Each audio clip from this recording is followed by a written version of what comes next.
Congress party के पूर्व राष्ट्रीय अध्यक्ष राहुल गांधी ने आज देशव्यापी आंदोलन से पहले पार्टी मुख्यालय में एक प्रेस कॉन्फ्रेंस को संबोधित किया। इस दौरान उन्होंने केंद्र की नरेंद्र मोदी सरकार को हिटलर करार दे दिया। साथ ही उन्होंने नेशनल हेराल्ड केस में ईडी की कार्रवाई पर भी अपना पक्ष रखा। राहुल गांधी ने कहा, बीजेपी को विपक्ष की आवाज से डर लगता है। सरकार देश से लोकतंत्र को खत्म करने में जुटी है। राहुल गांधी से जब पत्रकारों ने ईडी की कार्रवाई को लेकर सवाल पूछा तो उन्होंने कहा, मेरे पास जब भी आक्रमण होता है तो मुझे आनंद आता है। मैं इससे सीखता हूं। मुझे इन कार्रवाई से काफी खुशी मिलती है। मैं सरकार के खिलाफ जितना बोलूंगा, मेरे खिलाफ उतनी अधिक कार्रवाई होगी। जो धमकाता है वो डरता है। मैं महंगाई और बेरोजगारी के खिलाफ बोलना जारी रखूंगा। हिंदुस्तान की सरकार कहती है ये सच्चाई नहीं है, बेरोजगारी बढ़ती जा रही है। हिंदुस्तान की सरकार कहती है सच्चाई नहीं है, महंगाई बढ़ती जा रही है। हिंदुस्तान की सरकार, उनकी जो फाइनेंस मिनिस्टर हैं, कहते हैं नहीं। पूरा कम्युनिकेशन स्ट्रक्चर उनके हाथ में।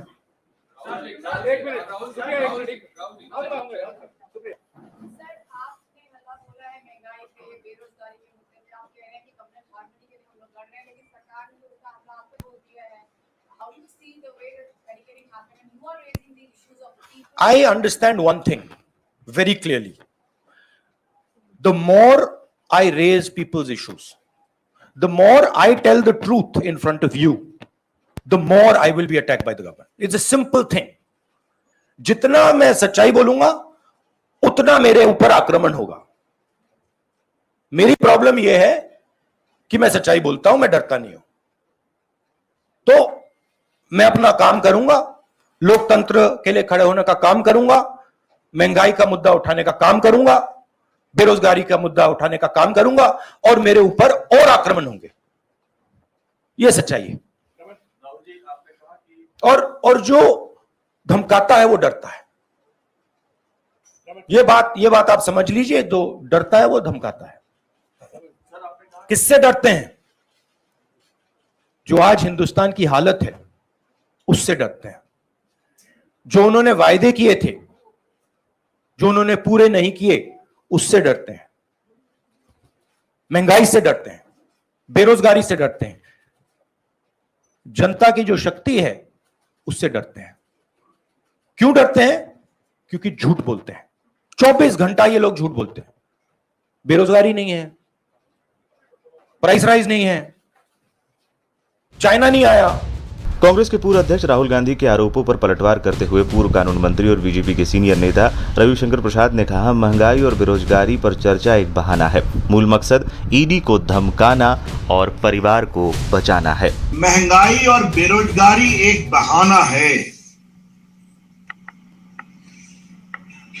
सही कारण है ईडी को धमकाना, डराना और परिवार को बचाना। यह है पूरा मामला। मैं पुनः इसको कहूंगा, महंगाई और बेरोजगारी की चर्चा एक बहाना है।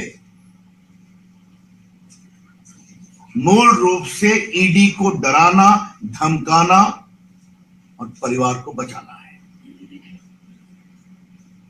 राहुल गांधी जी, आपने लोकतंत्र पर आज बहुत ही शर्मनाक बात कही है, गैर जिम्मेदाराना बात कही है। राहुल गांधी को हम क्या कहें? उनकी दादी जी ने देश में इमरजेंसी लगाई थी।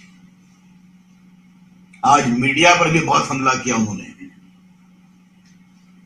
इमरजेंसी में बड़े बड़े संपादकों को जेल में बंद किया गया था, सेंसर लगाया गया था। और राहुल गांधी, याद करिए, आपकी दादी जी ने कमिटेड जुडिशरी की बात की थी। कुछ याद है आपको? लोकतंत्र की नसीहत हमें देते हैं। अरे राहुल गांधी, आप एक सवाल का जवाब दीजिए। आपकी पार्टी में लोकतंत्र है क्या? I repeat, mister Rahul Gandhi, please reply to this straight question. Do you practice democracy within your party? आपकी पार्टी में अच्छे नेता हैं, हम भी जानते हैं, लेकिन बस सोनिया जी, राहुल जी और प्रियंका जी, ये तो तीन कहानी है। आपकी अगुवाई में कांग्रेस पार्टी बार बार हारती है। कांग्रेस पार्टी को अगर जनता वोट नहीं देती है तो कृपया करके लोकतंत्र पर क्यों आप ठीकरा फोड़ते हैं Rahul Gandhi? Why you blame democracy when the people of India reject you with repeated regularity?